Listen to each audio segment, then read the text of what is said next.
गलती जो हमसे होती है पौधा लगाने से पहले वो ये होती है कि जब कहीं पे हमने पौधा लगाया हुआ था, गुलाब लगाया हुआ था और वहाँ पे वो ख़त्म हो गया और हमने नर्सरी से पौधा और ख़रीदा और वहाँ ला के उसको लगा दिया। ये वो गलती है जिसकी भारी कीमत हमारा गुलाब चुकाता है। एक्चुअली ये होता है कि गुलाब जो है वो हैवी फीडर है और जब वो वहाँ कुछ अरसा लगा रहता है तो वो वहाँ के न्यूट्रिएंट्स जो है वो सारे ले चुका होता है, वो यूटिलाइज़ हो चुके होते हैं। जब हम उसी मिट्टी के अंदर जो है वो गुलाब को लगाते हैं तो हमारा गुलाब जो है वो प्रॉब्लम में आ जाता है और नर्सरी से आकर जो है वो रोज़ सिकनेस का जो है वो शिकार हो जाता है। अब हमने करना क्या है कि हमने कोशिश तो करें कि आप ज़मीन को जो है वो बदल लें, यानी कि जहाँ पे आपने पहले गुलाब लगाया वहाँ पे मत लगाएं, कहीं और जो है वो लगा लें। लेकिन अगर ये पॉसिबल नहीं है तो नो प्रॉब्लम, आपने करना क्या है कि वहाँ ज़मीन से वहाँ की मिट्टी को जो है वो खोदें, मिट्टी को निकाल दें और नई मिट्टी जो है वो वहाँ पर डालें। नई मिट्टी डालें, नए नेचुरल फर्टिलाइज़र डालें और उसके बाद फिर कुछ दिन के लिए उसको छोड़ दें। कुछ दिन छोड़ने के बाद जो है वो मिट्टी तैयार हो जाएगी आपके नया पौधा लगाने के लिए। और सेम एक्ट आपने अपने जो है वो गमले के साथ करना है। गमले की आपने सारी मिट्टी निकाल देनी है और उसके अंदर जो है वो नई मिट्टी जो है नेचुरल फर्टिलाइज़र्स के साथ जो है वो डाल के उसको तैयार कर लेना है और कुछ दिन के लिए उसको छोड़ देना है। अब चलते हैं दूसरी गलती की तरफ। दूसरी गलती जो हमसे होती है वो ये होती है कि हम लोग पौधा लाते हैं, पौधा ला के जो है वो लगा देते हैं और फिर उसको उसके हाल पे छोड़ देते हैं। ऐसा नहीं करना। आपने करना क्या है, सबसे पहले तो आप जो पौधा ख़रीद के लाए हैं उसकी आपने रूट्स की मेजरमेंट लेनी है कि आया वो एरिया कितना बनता है। जितना रूट्स का एरिया होगा या जितनी उसकी लेंथ बनती होगी आपने उससे डबल जो है वो लेंथ का जो है वो गड़ा जो है वो खोदना है पौधा लगाने के लिए। अब दूसरी चीज़ जो सब बहुत बड़ी गलती हम पौधा लगाने से पहले जो गलती है उनमें से ये एक है कि हम पौधा जो है वो लगाते हुए नीचे ज़मीन में जो है वो राख नहीं डालते। राख क्यों डालनी चाहिए?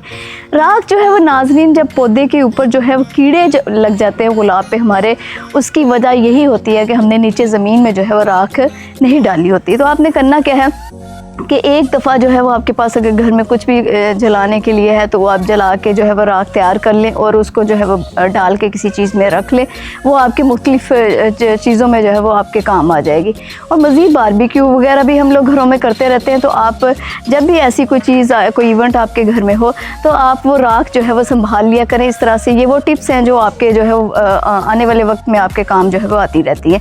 नीचे राख डालना आपने बिल्कुल नहीं भूलना, क्योंकि राख डालने से आपके गुलाब के पौधे जो हैं वो आने वाले वक्त में जो है वो कीड़ों से महफूज रहेंगे। नीचे राख डालें, ऊपर जो है वो आप मिट्टी डालें और पौधा लगाएं अपना, और फिर उसको जो है वो पानी दे के थोड़ा जो है वो रेस्ट पे उसको जो है वो छोड़ दें। ये कुछ गलतियां थी जो पौधा लगाने से हम पहले करते हैं। प्रीवियस प्रोग्राम में भी मैंने कुछ गलतियों का आपको बताया था कि कटिंग आपने किस तरह से लेनी है, और ये कि आपने अपनी जब कलम अपनी कटिंग को लगाते हैं तब आपने किन किन बातों का ध्यान रखना है, किस तरह से उसको हिलने नहीं देना। तो उस उम्मीद है कि वो भी आपके जहन में होगी। अच्छा, अब फ़र्ज़ करें आपने पौधा लगा लिया और आपने जो मैंने अभी गलतियाँ आपसे अभी शेयर की हैं वो आप उनकी केयर नहीं कर सके और पौधा लग गया। अब आपने क्या करना है? अब आप अपने पौधे को कैसे बचा सकते हैं? और फ़र्ज़ करें कि आपने पौधा लगा लिया और अब आपके पौधे पे हो गए हैं कीड़े। अच्छा, वैसे तो मेरे पौधा जो है वो इस वक्त कीड़ों का जो है वो उसको इशू नहीं है, लेकिन फिर भी मैं आपको बताती चलूँ कि अगर फ़र्ज़ करें आपके पौधे पे जो है वो कीड़ों का इशू हो तो सबसे पहला काम जो आपने करना वो ये करना है कि आप आराम से अपने जो है वो पौधे को पकड़ें और आपने उसको जो है वो अपने पौधे को जो है वो नीटनेस का जो है वो उसको क्लियर करना है कीड़ों से। ठीक है ना, लाइक इस तरह से आपने उसको जो है वो साफ़ करना है। उसको साफ़ कर दें और अगर इस तरह से आपके जो कीड़े हैं वो उससे ख़त्म हो जाएंगे। मज़ीद आपने अपना कोई भी वाटर पंप जो है वो लेना है, उससे पानी का प्रेशर से आपने जहाँ पे आपको कीड़े लग रहे हों आपने उसको साफ़ करना है। इस तरह से आपके कीड़े जो हैं वो पौधे से ख़त्म हो जाएंगे। अच्छा, चौथी गलती हमसे ये होती है कि हम लोग जो है वो अपने पौधे को जो है वो उसके हाल पे छोड़ देते हैं और उसकी नीटनेस का ख्याल नहीं रखते और पानी देते रहते हैं। तो आपने क्या करना कि यहाँ पे अगर आप मेरे करीब आएँ तो मैं आपको दिखाऊं कि पौधे की ये वाली जो जगह है यहाँ पे जो पत्ते मौजूद होते हैं एक्चुअली उन पे जो है वो फंगस हो जाता है, और वो फंगस जो है वो यहाँ से पौधे के इस वाले हिस्से से जो है वो ट्रांसफ़र होता है रूट्स की तरफ, और तब जो है वो पौधा जो है वो अफेक्ट होता है और पौधे के जो है वो डेड लीव्स की शक्ल में जो है वो ये डिज़ीज़ जो है वो हमें नज़र आती है। अब आपने करना ये है कि स्पेशली आपने इस वाले हिस्से की जो है वो सफाई करनी है। वैसे तो कोशिश करें कि उसके इर्द गिर्द पत्ते नहीं होने चाहिए, लेकिन स्पेशली जो है वो आपने अपने प्लांट के जो बिल्कुल उसके करीब वाला एरिया है, उसकी जो स्टेम कह लें, उसकी रूट्स कह लें, वहाँ पे जो उसका एरिया है उस एरिया को आपने स्पेशली साफ़ करना है, ताकि गिरे हुए पत्तों पे जो है वो फंगस ना हो और वो फंगस जो है फिर ट्रांसफ़र होके पौधे में ना जाए और हमारा पौधा जो है वो अफेक्ट ना हो। तो ये गलती आपने बिल्कुल नहीं करनी। अच्छा नाज़रीन, पांचवी गलती हमसे ये होती है कि हम सुबह शाम पौधे को पानी दे के समझते हैं कि हमारा हक जो है वो अदा हो गया, हमने अपना फ़र्ज़ पूरा कर दिया, हमने अपनी केयर जो है वो शो कर ली, हमने अपना प्यार जता लिया अपने पौधों से। लेकिन आपने बिल्कुल ऐसा नहीं करना। अगर आप अपने गुलाब को ज़्यादा पानी देंगे तो आपके पत्तों में जो है वो ब्राउन पत्ते आपके होना शुरू हो जाएंगे। जैसा कि आप मेरे पौधे को देख रहे हैं कि ये जो है वो ज़्यादा पानी की वजह से अफेक्ट हो चुका हुआ है और इस पे पत्ते ब्राउन होने लग गए हैं। इसमें ब्राउन स्पॉट्स आपको नज़र आना शुरू नज़र आ रहे होंगे आप पत्तों के अंदर। तो ये ऐसा हुआ कि अभी जब मानसून गुजरी है, बहुत ज़्यादा आपको पता कि बारिशें जो है वो बहुत ज़्यादा हुई हैं, तो चूँकि ये ज़मीन में लगे हुए थे और पानी का फ़्लो बहुत ज़्यादा जो है वो हमारे गार्डन के अंदर की तरफ होता है, तो वो काफ़ी ज़्यादा जो है वो अफेक्ट हुए थे। अब तो बल्कि माशाल्लाह पहले से काफ़ी बेहतर हो गए हैं। आपने बिल्कुल ऐसा नहीं होने देना, अपने पौधे को ज़्यादा गुलाब को पानी नहीं लगाना, अदरवाइज़ ज़ाहिर है ये ब्राउन हो जाएंगे पत्ते, आपका डैमेज हो जाएगा पौधा। आपने इसकी ज़मीन को जो है वो नम रखना है, इसकी ज़मीन को फ्लड नहीं करना। बहुत ज़्यादा आपकी ज़मीन जस्ट जो है वो गीली होनी चाहिए और फ्लड नहीं होनी चाहिए। अच्छा, छठी गलती जो हमसे होती है वो ये होती है कि हम पौधे को अपने ओन पे छोड़ देते हैं, उसकी कटिंग, उसकी ट्रिमिंग का बिल्कुल ख्याल नहीं करते। ये वो ख़तरनाक गलती है जिसकी वजह से हमारा पौधा जो है बहुत ज़्यादा सफ़र करता है और जो है वो बहुत ज़्यादा अफेक्ट होता है।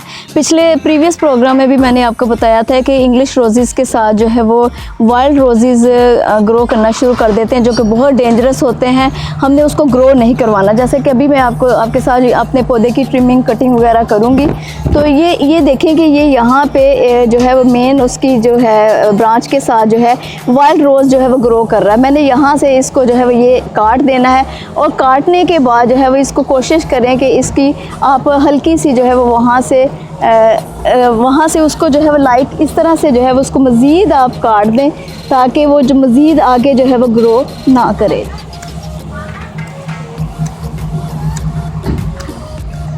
और इसी तरह से अभी हम जो है वो ऊपर से भी इसकी कटिंग और ट्रिमिंग करेंगे, क्योंकि मेन मकसद ये है कि जब जितनी ज़्यादा ब्रांचेस ज़्यादा होती हैं उतना ही हमारा पौधा जो है वो ज़्यादा ग्रो करता है। तो हम कोशिश करेंगे कि ऊपर से थोड़ा थोड़ा अपने पौधे को जो है वो काट दें। इस कटिंग की वजह से हमारा ये होगा कि हमारा पौधा जो है वो ज़्यादा जो है वो घना होगा। घना होने के साथ साथ जो है ये हम यहाँ से काट देते हैं ताकि वो ज़्यादा से ज़्यादा ग्रो करे और इस तरह से जो है वो ज़्यादा बढ़ेगा। जितनी ब्रांचेस ज़्यादा होंगी उतने ही फूल ज़्यादा आएंगे। सातवीं गलती जो हमसे होती है वो ये होती है कि हम जब अपने पौधे पे जो है वो फूल आए देखते हैं तो हम खुश हो जाते हैं कि हमारा जो मेहनत का है वो हमें फल मिल गया। ऐसा नहीं है, क्योंकि ये कंटिन्यूस प्रोसेस है। इसको आपने बहुत ज़्यादा ध्यान अपने गुलाब को देना होता है और उसमें आप देखेंगे यहाँ पे अगर आप करीब लाएं तो जब आपके फूल आ जाते हैं तो उसके बाद आपको इस तरह के आपके कुछ रिमेनिंग बर्ड्स जो हैं वो आपके नज़र आएंगे, जैसा कि ये नज़र आ रहा है। आपने इसको जो है वो इसकी कटिंग बहुत ज़्यादा ज़रूरी है, स्पेशली अगर आप यहाँ से इसको काट दें तो डेट्स वेरी गुड। इसको यहाँ से काट दें क्योंकि ये पौधे की डाइट ले रहा है, डाइट इसको मिल रही है, लेकिन इसकी हमें ज़रूरत नहीं है क्योंकि अब यहाँ पे फूल आ चुके हुए हैं और यहाँ पे इसी ब्रांच पे दोबारा फूल अभी नहीं आएगा। इसको हमें हर सूरत में हटाना है और क्योंकि ये उसकी जितनी एनर्जी है उसको कंज्यूम कर रहा है, लेकिन इसका हमें रिज़ल्ट या इसका फ़ायदा हमारे पौधे को जो है वो नहीं हो रहा। तो जितने आपको इस तरह के बर्ड्स जो है वो नज़र आएँ वो आप काट दें। और वैसे भी ये देसी गुलाब है, देसी गुलाब की ट्रिमिंग स्पेशली करते रहना चाहिए, क्योंकि जितना आप इसको ऊपर से काटेंगे उतना ही जो है ये ग्रो जो है वो ज़्यादा करेगा।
हमारा जो पौधा है वो माशाल्लाह जो है वो अच्छा ग्रो करेगा, और जब वो अच्छा ग्रो करेगा तो उसके अच्छे फूल आएंगे और वो हमें जो है वो खुशियाँ देगा, खुश करेगा।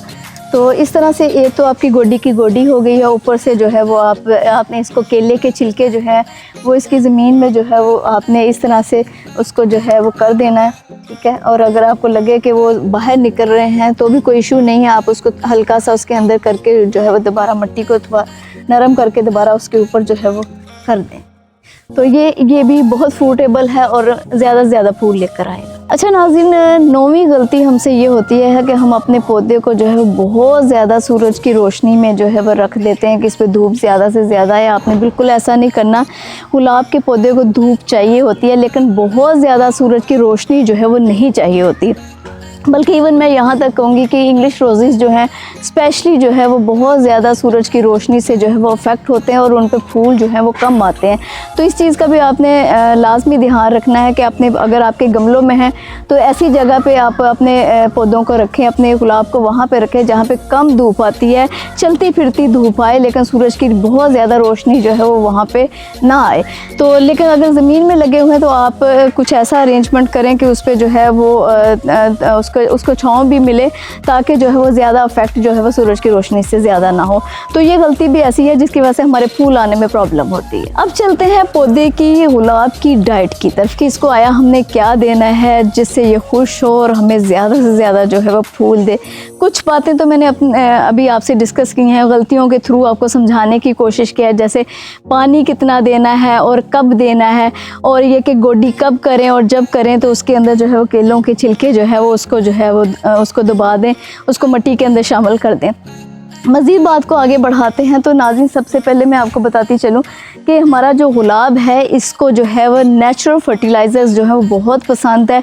स्पेशली एनिमल डंग जो है इसको बहुत ज़्यादा पसंद है और ये उससे बहुत ज़्यादा खुश होता है और बहुत अच्छा ग्रो करता है, बहुत अच्छे फूल देता है। और इसके लिए आप ये कर सकते हैं कि आप अपने दूध वाले से जो है वो एनिमल डंग जो है मंगवा सकते हैं। एक तो चेक हो जाएगा कि भाई आया उसके पास वाकई गाय भैंसें हैं, आपको दूध जो है वो गाय भैंसों का मिल रहा है कि नहीं मिल रहा, और दूसरा जो है वो आप अपने प्रॉब्लम का सलूशन भी निकाल सकते हैं। और अगर ऐसा ना पॉसिबल हो तो फिर नर्सरी से तो आपको जो है वो ये मिल ही जाएगा। तो मज़ीद मैंने कुछ ऐसा करना आपके साथ अपना एक्सपीरियंस शेयर करना शुरू करूं तो मैंने कुछ दिनों से रूटीन बनाई हुई है कि मैं ऐसा करती हूं कि मैं रात को जो है वो एक बर्तन में जो है वो अपने बच्चों को जब फ्रूट देती हूं तो उसके जो उसके छिलके होते हैं, सेब, बनाना और इसमें इवन पत्ती भी शामिल है, तो वो मैं इसको जो है वो पानी डाल के जो है वो इसको बंद करके इसको रख देती हूँ और ये पड़ा रहता है। और फिर जो है वो मैं इसको नेक्स्ट जो है जब दोबारा मैंने अपने बच्चों को फ्रूट देना होता है तो यानी मुझे जब बर्तन खाली चाहिए होता है शाम को, तो एक किस्म का ये कोई 24 घंटों से ज़्यादा जो है वो चला जाता है, तो मैं तब इस वाले पानी को जो है वो मैंने इसको शामिल करना शुरू किया। इस तरह से ये मैं इस तरह से जो है वो पौधों को पानी दे देती हूँ।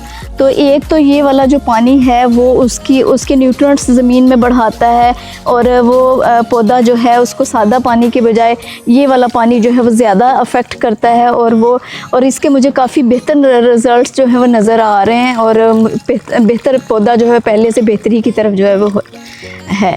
तो आप ये वाला एक्सपीरियंस भी कर सकते हैं, इससे भी आपका पौधा जो है वो अच्छा ग्रो करेगा, अच्छे फूल देगा और आपको बेहतर रिज़ल्ट जो है वो नज़र आएंगे। मज़ीद चाय की पत्ती भी है, वो भी आप शामिल कर सकते हैं, हर घर में चाय बनती है, उसको भी ज़मीन के अंदर आप शामिल कर सकते हैं। और जिस तरीके से अभी मैंने आपको बताया उस तरीके से भी आप अपने पौधे को जो है वो एक्स्ट्रा डाइट जो है वो दे सकते हैं, जिसकी वजह से ये ज़्यादा हमें फूल देगा और ये खुश होगा। अब नेचुरल नाज़रीन ऐसा होता है कि हमारा पौधा जो है वो स्पाइडर का शिकार भी हो जाता है, तो उसके लिए मैं आपको जो है वो मशवरा दूंगी कि आप एक ये वाली मेडिसिन और दूसरी ये वाली मेडिसिन जो है इसको जो है वो आप इसका स्प्रे करें, इससे आपको बहुत ज़्यादा जो है वो अच्छा इफेक्ट नज़र आएगा और आपका पौधा जो है स्पाइडर जो प्रॉब्लम हमारा हो जाता है पौधे पे वो ख़त्म हो जाएगा। नाज़रीन, गुलाब जो है वो फूलों का बादशाह ऐसे नहीं कहलाता, वो अपनी खुशबू की वजह से तो मशहूर है ही, लेकिन अपने फ़ायदों में भी बेमिसाल है, तभी जो है वो जाके फूलों का बादशाह बनता है। तो इसके बहुत सारे फ़ायदे हैं, मैं प्रोग्राम काफ़ी लंबा हो गया, यहाँ पे आपको मुख्तसरन जो है वो बताऊँगी कि जो गुलाब है इसकी जो पत्तियां हैं इसका बहुत सारे इस्तेमाल होते हैं। मसलन आप इसका गुलकंद रोज़ जैम जो है वो बना सकते हैं और उसको बनाने का भी कोई बहुत मुश्किल तरीका नहीं है। आपने कोई भी शीशे की बंद बोतल ले लेनी है, उसके अंदर जो है जितनी आपकी गुलाब की पत्तियां होंगी आपने उतनी बराबर चीनी लेते हुए उसको बंद करके आपने डेली बेस पे उसको धूप में रखना है और रात को आपने उसको उठा के अपने घर में वापस रख लेना है। अब ये हो गया कि ये गर्म इलाकों में कोई 1.5 से 2 महीनों में जो है ये आपका गुलकंद जो है वो तैयार हो जाएगा, और जो सर्द इलाके हैं वहाँ पे आपको 2 से 2.5 महीने जो है वो लगेंगे इसको तैयार करने में। और ये गुलकंद, ये रोज़ जैम जो है ये बहुत फ़ायदे का होता है, बहुत सारी जगहों पे इस्तेमाल होता है और इसके बेशुमार फ़ायदे हैं। उसका भी हम जिक्र किसी और प्रोग्राम में करेंगे। दूसरा जो गुलाब का फ़ायदा है उसका ये है कि गुलाब का अर्क रोज़ वाटर जो है वो उसके बारे में आपने सुन रखा होगा, आप जानते होंगे अच्छी तरह से। वो बहुत सारी मेडिसिन्स में यूज़ होता है, आँखों के ट्रीटमेंट में मुख्तलिफ यूज़ होता है, इवन ये मुख्तलिफ कॉस्मेटिक्स कह लें, मुख्तलिफ क्रीमें कह लें, इससे बनाई जाती हैं और उसमें ये डलता है और जिसकी वजह से आप स्किन आपकी जो है वो ग्रो करती है। तो इसके बेशुमार फ़ायदे हैं। इस पर तफसील से किसी और प्रोग्राम में भी इंशाल्लाह बात करेंगे। अभी के लिए इजाज़त दीजिएगा। अपना ख्याल रखिएगा, अपनों का ख्याल रखिएगा और दूसरों में आसानियाँ बांटना बिल्कुल ना भूलिएगा। Thank you so much. अल्लाह हाफिज़।